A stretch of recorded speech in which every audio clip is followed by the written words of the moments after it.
आज की इस वीडियो में हम भाषा शिक्षण यानी हिंदी शिक्षण की सभी महत्वपूर्ण शिक्षण विधियों पर चर्चा करेंगे और यहाँ पर हमने हिंदी शिक्षण विधियों से संबंधित सभी महत्वपूर्ण तथ्यों का समावेश किया है। तो हमारे साथ वीडियो में अंत तक बने रहिए। इस वीडियो में हमने हिंदी शिक्षण की प्रत्यक्ष विधि, व्याकरण विधि, इकाई विधि, डाल्टन विधि, भाषा संसर्ग विधि, पाठ्यपुस्तक विधि, चित्र रचना विधि, शब्दार्थ विधि या अर्थबोध विधि, व्यास विधि और व्याख्यान विधि को सम्मिलित किया है। कुछ शेष विधियों का हम अगले वीडियो में समावेश करेंगे। शुरुआत करते हैं भाषा शिक्षण की सबसे महत्वपूर्ण विधि प्रत्यक्ष विधि के साथ। प्रत्यक्ष विधि को सुगम पद्धति, सम्राट विधि और प्राकृतिक विधि या फिर निर्बाध विधि के नाम से जाना जाता है। इस विधि में बालक को बिना व्याकरण के नियमों का ज्ञान कराए सीधी भाषा सिखा दी जाती है, अर्थात भाषा को ही भाषा के माध्यम से सिखा दी जाती है, यानी व्याकरण का छात्रों को ज्ञान नहीं करवाया जाता है। विधि में बालक की जो भी मातृभाषा होती है उसे बिना मध्यस्थता बनाए रखे अन्य भाषा सिखा दी जाती है, अर्थात मातृभाषा की सहायता न लेकर के विद्यार्थी को सीधे सीधे बार बार मौखिक और लिखित अभ्यास के द्वारा जो नई भाषा है वो सिखा दी जाती है। इसमें क्षेत्रीय भाषा का प्रयोग बिल्कुल ही नहीं किया जाता है। यहाँ पर जो भाषा शिक्षण की जो प्रत्यक्ष विधि होती है, इंग्लिश में इसको डायरेक्ट मेथड कहा जाता है, इसमें भाषा को भाषा के माध्यम से ही सिखाया जाता है, किसी अन्य भाषा या फिर मातृभाषा का प्रयोग नहीं किया जाता है। इस विधि का निर्माण व्याकरण अनुवाद विधि के दोषों को दूर करने हेतु किया गया है। इस विधि को वार्तालाप के माध्यम से अधिक सीखने पर बल दिया जाता है, जिससे वह प्राकृतिक रूप से सीख सके। प्रत्यक्ष विधि में श्रव्य दृश्य सामग्री का प्रयोग किया जाता है और प्राथमिक कक्षा हेतु प्रत्यक्ष विधि है वो सबसे ज्यादा उपयुक्त है। इस विधि में प्रत्यक्ष का अर्थ कार्य को करके दिखाना होता है। इस विधि का जो सर्वप्रथम प्रयोग किया गया था वो 1901 और फ्रांस में किया गया। इस विधि में व्याकरण का ज्ञान अप्रत्यक्ष रूप से दिया जाता है। इस विधि में भाषा को भाषा के माध्यम से ही सिखाया जाता है। इसमें किसी दूसरी भाषा का प्रयोग यानी मातृभाषा का प्रयोग नहीं किया जाता है या फिर विद्यार्थियों को पूर्व ज्ञान के नियमों के अनुसार अनुमान लगाना होता है। यह विधि मौखिक अभ्यास पर अधिक बल देती है। इसका जो मुख्य उद्देश्य होता है कि छात्र दूसरी भाषा का जो अनुकरण है वो पृथक रूप से करे, और जैसे कि वह अपनी मातृभाषा बोलता है ठीक उसी प्रकार भाषा को बोले। इस विधि में वाक्य को इकाई मान लिया जाता है, जिसमें विद्यार्थी एवं शिक्षक दोनों सक्रिय रहते हैं और नवीन भाषा को सिखाने का माध्यम होती है। इस विधि में व्यवहारिक पक्ष पर पहले ध्यान दिया जाता है और उसके बाद सैद्धांतिक पक्ष पर ध्यान दिया जाता है। यानी व्यवहारिक पक्ष का यहाँ पर मतलब है कि छात्रों को सबसे पहले बोलने यानी वार्तालाप पर फोकस किया जाता है, उसके बाद उनके नियम बताए जाते हैं। यानी इस विधि में किसी भी प्रकार का कोई व्याकरण का ज्ञान नहीं दिया जाता है, सीधा ही छात्र को दूसरी भाषा सिखा दी जाती है। इसके अलावा इस विधि में आगमन व निगमन विधि काम में ली जाती है। अब बात करते हैं प्रत्यक्ष विधि के दोष। तो विधियों के कुछ लाभ होते हैं, उसके साथ साथ कुछ दोष भी होते हैं। तो यहाँ पर जो पहला दोष है, इस विधि में अधिक सुनने और बोलने पर बल दिया जाता है, किंतु लिखने और वाचन की अवहेलना की जाती है। क्योंकि हमने पहले भी सीखा है, क्योंकि इस विधि में विशेष रूप से वार्तालाप पर ही फोकस किया जाता है। यहाँ पर छात्रों को सेंटेंस यानी वाक्य रटा दिए जाते हैं, उसके बाद दूसरी भाषा में ही विद्यार्थी बोलता है बिना किसी मातृभाषा के प्रयोग किए हुए। छात्रों को शब्दावली का बहुत ही सीमित ज्ञान होता है। शब्दावली का मतलब वोकेबुलरी यानी शब्द भंडार से है, क्योंकि इसमें छात्रों को सीधे सेंटेंस रटा दिए जाते हैं। व्याकरण के उन छोटे छोटे कठिन शब्दों का ज्ञान नहीं करवाया जाता। इसे मौखिक वार्तालाप विधि के नाम से जाना जाता है, क्योंकि इस विधि में छात्रों के वार्तालाप पर ही फोकस किया जाता है। अगली भाषा शिक्षण की सबसे महत्वपूर्ण विधि व्याकरण विधि है। अब बात करते हैं व्याकरण विधि को। तो इस विधि में मुख्य रूप से व्याकरण के नियमों का ज्ञान कराया जाता है। व्याकरण विधि है तो ऑब्वियसली बात है कि इसमें व्याकरण के नियमों का ज्ञान कराया जाएगा। इस विधि में व्याकरण के नियमों को अत्यधिक महत्व दिया जाता है। इसके कारण भाषा का प्राकृतिक रूप से विकास नहीं हो पाता है। इसमें नियमों का अत्यधिक अभ्यास करा दिया जाता है, जिसके कारण कक्षा में नीरसता आ जाती है। स्वाभाविक सी बात है कि व्याकरण विधि है जिनमें बहुत सारे नियम होते हैं और नियम आसानी से याद नहीं होते हैं, तो छात्रों में रटन प्रवृत्ति बढ़ जाती है। जब रटन प्रवृत्ति बढ़ेगी तो ऐसे में छात्रों में निरसता आ जाएगी, बच्चों की रुचि सब्जेक्ट से हटने लगेगी। यह विधि ज्यादा काम में नहीं ली जाती है, क्योंकि संपूर्ण भाषा है इस विधि के माध्यम से पढ़ाना संभव नहीं है। भाषा तो अनुकरण से ही सीख ली जाती है, परंतु व्याकरण को हमेशा नियमों के द्वारा ही सीखा जाता है। यानी व्याकरण विशेष रूप से रटन प्रवृत्ति पर ही आधारित है। व्याकरण पद्धति में यानी व्याकरण विधि में भी आगमन और निगमन प्रणाली काम में ली जाती है।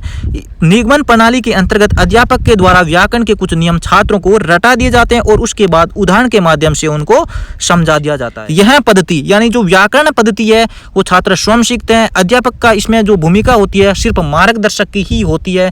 जो रूल होते हैं व्याकरण के वो छात्र स्वयं रटता है। निगमन प्रणाली अरुचिकर होती है, क्योंकि यह रटने पर अधिक जोर देती है। निगमन पद्धति में हम क्या है, नियम को पहले सीखते हैं और नियम को पहले हमें रटना पड़ता है, उसके बाद ही उस विषय को हम समझ सकते हैं। व्याकरण विधि के द्वारा छात्रों को ध्वनियों का ज्ञान और शुद्ध वर्तनियों का ज्ञान हो जाता है। इसके अलावा विराम कारक और विराम जो चिन्ह होते हैं उनका ज्ञान भी हो जाता है। और व्याकरण के ज्ञान से भाषा में कम अशुद्धियां होती है। व्याकरण जो कि भाषा की आत्मा है, और जब आत्मा के बारे में बच्चों को ज्ञान हो जाएगा तो वह शुद्ध हिंदी बोल सकता है। हिंदी शिक्षण की अगली महत्वपूर्ण विधि है इकाई विधि। इस विधि का प्रवर्तक अमेरिका का जो शिक्षा शास्त्री है मॉरिसन, उसको माना जाता है। अध्ययन में यह विधि महत्वपूर्ण होती है। इस विधि में अध्यापक दैनिक पाठ योजना का निर्माण करता है, यानी किसी एक बिंदु को इकाई मान करके उसके अनुसार व्यवस्थित शिक्षण कार्य करवाया जाता है। यह विधि पूर्ण से अंश की ओर कार्य करती है, यानी मनोविज्ञान में जो गेस्टाल्ट थ्योरी है उस पर यह विधि आधारित है। यह विधि समानता के सिद्धांत पर कार्य करती है। इस विधि में संपूर्ण विषय वस्तु को ध्यान में रखा जाता है। यह एक मनोवैज्ञानिक विधि है। इसमें जो अधिगम प्रक्रिया होती है वह पूर्णतः व्यवस्थित होती है। इस विधि में हम किसी एक बिंदु को इकाई मान लिया जाता है और उसके बाद में इस प्रकार नियोजित किया जाता है ताकि कक्षा में हम एक व्यवस्थित अधिगम छात्रों के समक्ष प्रस्तुत कर सके। यह विधि छात्रों को स्वयं अध्ययन करने के लिए प्रेरित करती है। इस विधि में छात्रों के व्यवहारिक ज्ञान का विकास होता है एवं चिंतन शक्ति का विकास भी इस विधि के माध्यम से छात्रों में हो ही जाता है। इकाई विधि की कुछ महत्वपूर्ण परिभाषाएं मॉरिसन के अनुसार। मॉरिसन ने कहा है कि इकाई शिक्षण की जो प्रक्रिया है वातावरण संगठित कला और विज्ञान है। अन्य के अनुसार अन्यों ने भी कुछ परिभाषाएं दी है कि इकाई शिक्षण में शिक्षण का जो स्वरूप होता है वो संपूर्णता ज्ञान के खंडों में नहीं। इकाई शिक्षण विधि में मुख्य रूप से दो बातों का विशेष ध्यान दिया जाता है। पहली बात है शिक्षण का उद्देश्य और दूसरा है विषय वस्तु की प्रकृति। यहाँ पर इकाई जो पाठ्य योजना हम बनाते हैं उसमें सबसे पहले तो शिक्षण का उद्देश्य है, उसी को ध्यान में रख करके इकाई पाठ्य योजना बनाई जाती है और उसके बाद विषय वस्तु की जो प्रकृति है उसको भी ध्यान में रखा जाता है। अन्य शिक्षा शास्त्रियों ने भी इकाई योजना के 3 प्रमुख चरण बताए हैं, जिसमें जो पहला चरण है वो है प्रस्तावना, दूसरा विकास और तीसरा पूर्ति।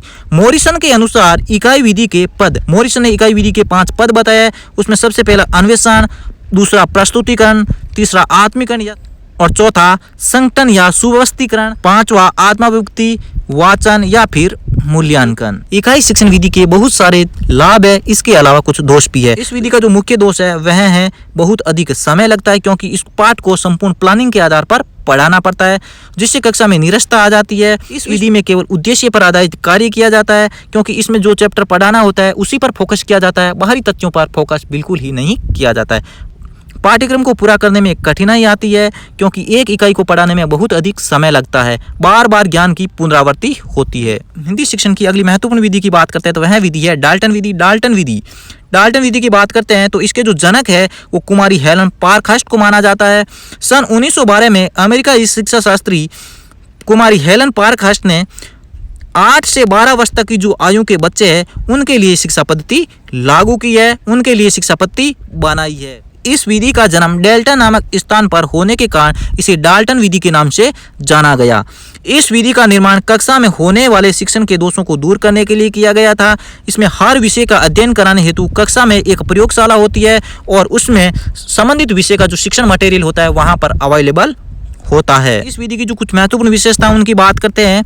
विद्यार्थी प्रयोगशाला में बैठ करके अध्ययन करते हैं और विषय से संबंधित अध्यापक कक्षा में प्रयोग करते हैं और उनके कार्यों की जाँच करते हैं। इस विधि में अध्यापक द्वारा छात्रों को कुछ निर्धारित कार्य यानी असाइनमेंट दे दिए जाते हैं और उसके बाद निर्धारित समय के भीतर उनकी जांच की जाती है।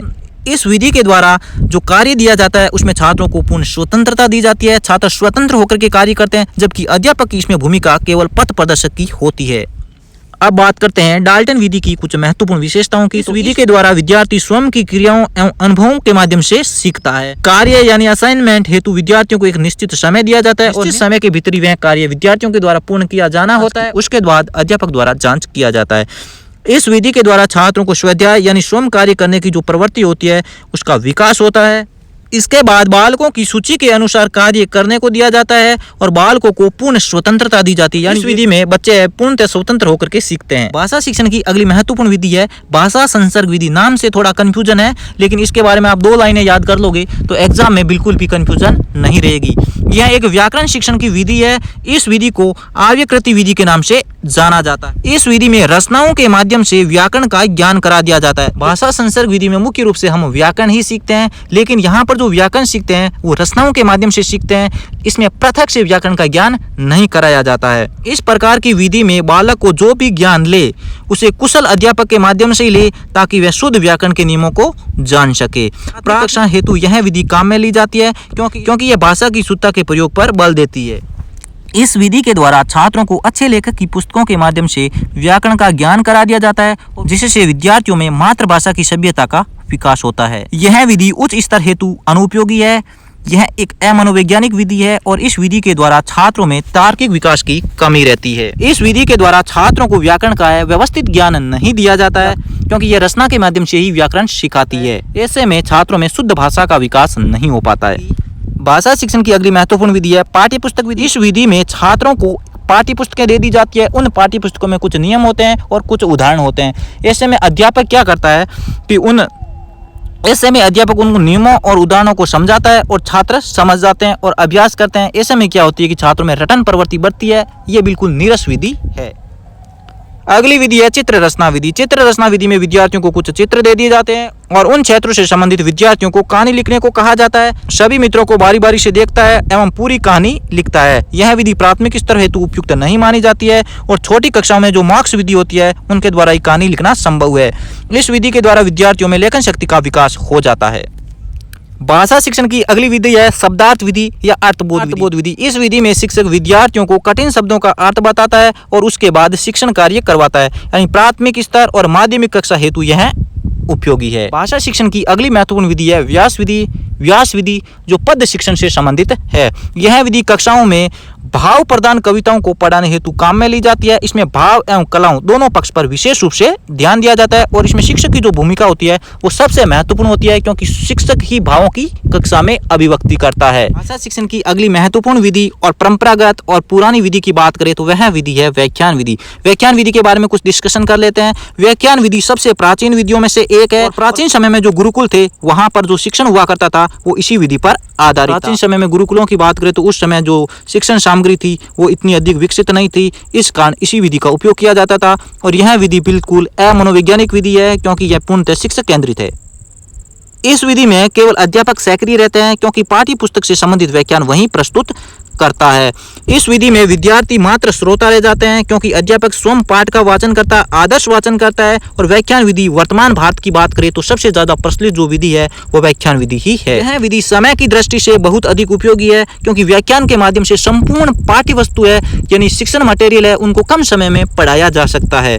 इस विधि में सूचनाओं का आदान प्रदान ज्यादातर मौखिक रूप से किया जाता है और विचारों का प्रभाव है वो एक तरफा होता है, क्योंकि इसमें जो विद्यार्थी होते हैं वो बिल्कुल निष्क्रिय रहते हैं।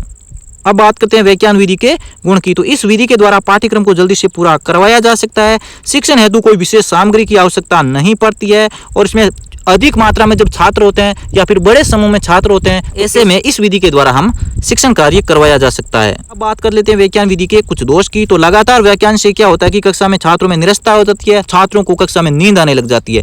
इस विधि में छात्र पूरी तरीके से निष्क्रिय हो जाते हैं और गणित और विज्ञान जैसे विषयों के लिए विधि बिल्कुल ही अनुपयुक्त है। और मंदबुद्धि छात्र है उनको भी इस विधि के द्वारा समझाया नहीं जा सकता। व्याख्यान विधि के द्वारा विद्यार्थियों में तार्किक चिंतन का विकास नहीं हो सकता, क्योंकि यह पूर्णतः सुनने पर आधारित है और छात्र सुनते सुनते नींद ले लेते हैं। दोस्तों, इस लेक्चर में हमने हिंदी शिक्षण की सभी महत्वपूर्ण विधियों पर चर्चा की है। उम्मीद है कि यह वीडियो आपको पसंद आएगा। वीडियो अच्छा लगा तो लाइक बटन को हिट करते हुए चैनल को सब्सक्राइब कर दीजिए। फिर मिलते हैं एक नए वीडियो में, तब तक के लिए जय हिंद, वंदे मातरम।